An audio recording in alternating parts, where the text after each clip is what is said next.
आपको तो ये पता भी नहीं है कि बांके बाजार का सौंदाहा कहाँ है और आमस का चालो कहाँ है। ये भी आपने दांगी समाज को राजनीतिक हत्या कर दिया है, राजनीतिक रूप से हाशिए पर ला दिया है। 25 सितंबर को पटना के प्रदेश कार्यालय भारतीय जनता पार्टी के मैं विनोद सिंह दांगी, पूर्व प्रत्याशी सरघाटी विधानसभा क्षेत्र, हजारों हजार के साथी के साथ मैं बीजेपी का सदस्यता ग्रहण करूंगा। आप देख रहे हैं ADR 24x7 और आज हमारे बीच उपस्थित हैं सरघाटी विधानसभा के पूर्व प्रत्याशी विनोद सिंह दांगी। मैं इनसे जानने की कोशिश करूंगा कि समता पार्टी का जब गठन हुआ था उस समय से इन्होंने नीतीश कुमार के साथ रहे और फिर वह कौन से कारण था जिन्होंने सरघाटी विधानसभा में जदयू से इस्तीफा देकर चुनाव लड़ा। धन्यवाद नीले जी, आपने इस मुद्दे पर बोलने का वक्त दिया, इसके लिए बहुत बहुत धन्यवाद आपको। जहाँ तक की बात है माननीय नीतीश कुमार जी का, तो हम समझते हैं कि 1994 में 14 सांसद के नेतृत्व में आदरणीय स्वर्गीय जॉर्ज फर्नांडिस साहब के नेतृत्व में जो राष्ट्रीय अध्यक्ष थे, अलग हुए थे लालू जी से। लालू जी का भ्रष्टाचार, जातीय उन्माद, अपहरण का उद्योग, गुंडागर्दी का अंतिम सीमा, उसके मद्देनजर रखते हुए जॉर्ज साहब के नेतृत्व में बिहार में 1994 में गठन हुआ। उसके बाद हम लोगों ने जॉर्ज साहब के नेतृत्व में समता पार्टी जनता दल जॉर्ज के रूप में लड़ाई लड़ी गई। पहली चुनाव हम लोग लड़े 1995 में, 7 सीट मिला जेडीयू को, जो उस वक्त के समता पार्टी थी। सबसे बड़ी बात यह थी कि जो 7 सीट मिला उसमें 6 सीट नालंदा से और 1 सीट इमामगंज से, जो सुरक्षित क्षेत्र है, और वह क्षेत्र जो है से जहाँ की आबादी 65 से 70 हजार की आबादी दांगियों की थी। और दांगी वर्ग ने उस वक्त नीतीश कुमार को मुख्यमंत्री बनाने के लिए तन मन और धन तीनों से सपोर्ट करके नालंदा के बाद इमामगंज सीट देने का काम किया। उसके बाद समता पार्टी के रूप में लगभग 8% वोट आया। उसके बाद बीजेपी से समझौता हुआ। उसके बाद 2005 में आदरणीय माननीय मुख्यमंत्री जी ने बिहार के गद्दी संभाले। मुझे अफसोस है और अफसोस के साथ ये कहना पड़ता है कि जिस समाज के बदौलत नीतीश कुमार मुख्यमंत्री बने और जब उनको सत्ता मिल गई तो लगभग उस समाज को राजनीतिक तौर पर समाप्त कर दिया। अपने कैबिनेट में ये समाज को निर्णय लेने की स्थिति में भी रहने नहीं दिया। अपने कैबिनेट में दांगी समाज को तो नीतीश कुमार ने अति पिछड़ा वर्ग में शामिल किया। अति पिछड़ा वर्ग में शामिल करना दांगी समाज का संघर्ष की देन है।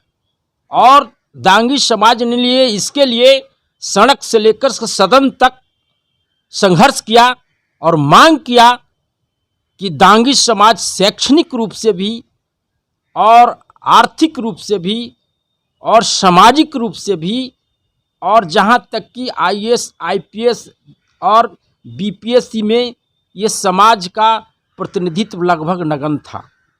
और उसके मद्देनजर रखते हुए नीतीश कुमार ने अति पिछड़ा में दांगी को सम्मिलित किया और वो मांग के आधार पर किए। वो उनका कर्तव्य बनता था। अगर वो मुख्यमंत्री कोई भी रहता तो उससे हम लोग मांग करते। जिस तरह से 1994 में लालू प्रसाद यादव जी ने दांगी समाज को एक अलग पहचान दिया दांगी के रूप में, ये लालू जी का देन था। और उसके बाद आदरणीय नीतीश कुमार जी ने राजनीतिक तौर पर इस समाज को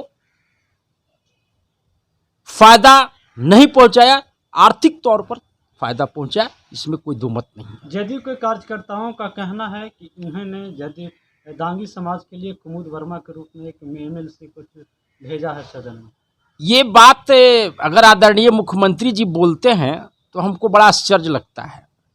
चूँकि जब संघर्ष कर रहे थे तो समता पार्टी के लोग थे। और ये जितने लोग हैं, चाहे कुमुद वर्मा हो, आदरणीय पूर्व मंत्री भारत सरकार उपेंद्र नाथ वर्मा हो, या उनके बेटा बागी कुमार वर्मा हो, ये सब सारे लोग जिस वक्त नीतीश कुमार संघर्ष कर रहे थे, लालू जी के तलवे चाट रहे थे। और जब सत्ता नीतीश कुमार को मिली तो नीतीश कुमार ने जिस वंशवाद और परिवारवाद के विरोध किया, और उसी वंशवाद और परिवारवाद के प्रतीक कुमुद वर्मा को एमएलसी बनाया, इसका मैं घोर निंदा करता हूं। ऐसा तो सारी पार्टियां में वंशवाद है, सभी पार्टी अपने लोग को बढ़ाते हैं, तो फिर लेकिन नीतीश कुमार जी जब लालू जी का विरोध किए थे तो वंशवाद का विरोध किए थे। उसके आधार पर ये सत्ता में आए थे कि मैं न वंशवाद करूंगा न मैं परिवारवाद करूंगा। लेकिन जैसी ही सत्ता मिली और जिनके विरोध में आए थे वो सारे लोग को ला करके राजनीतिक मलाई देना शुरू कर दिए। सिविल राजनीति में एक और चीज कहा जाता है कि न राजनीति में कोई दोस्त होता है न दुश्मन होता है, परिस्थितियों के अनुसार और दोस्त और दुश्मन डिसाइड किए तो सिर्फ आपके लिए जब वही काम कार्यकर्ता करता है तो उसको आप पार्टी से निकाल देते हैं। आप रात में कहीं और दिन में कहीं तो आपके लिए सब छब है। राजनीति में तो सबके लिए, लोकतंत्र तो सबके लिए बराबर है ना, कि कार्यकर्ता गलती करे तो उसको हत्या कर दो राजनीतिक, और आप गलती पर गलती कर जाए तो भी देश माफ करेगा। ऐसा तो नहीं होना चाहिए ना। नहीं, सवाल मुद्दा ये मेरा था कि आप सिरघाटी विधानसभा से कैसे आप चुनाव लड़े? इसके लिए थोड़ा सा जाना पड़ेगा। माननीय मुख्यमंत्री से प्रदेश जनता दल को कार्यकर्ता कार्यालय में सभी से मिल रहे थे, तो हम लोगों ने कहा, हम भी मिले, मुख्यमंत्री से कहा कि मुख्यमंत्री जी आपके साथ समता पार्टी से मैं जुड़े हुए हूँ, और आपने 2012 में कहा था कि विनोद इस बार छोड़ दो, डॉक्टर उपेंद्र जो है उसको एमएलसी 2.5 साल हुआ, उसको मनो इस बार रिपीट होने दो, अभी 2018 में तुमको कर देंगे। उसी बात को उनको 2020 के चुनाव में मुख्यमंत्री को याद दिलाया मैं कि आपने वादा किया था, वादा आप नहीं निभा रहे हैं, आप गलत हैं। तो उन्होंने कह दिया कि जाकर संजय गांधी से मिलो।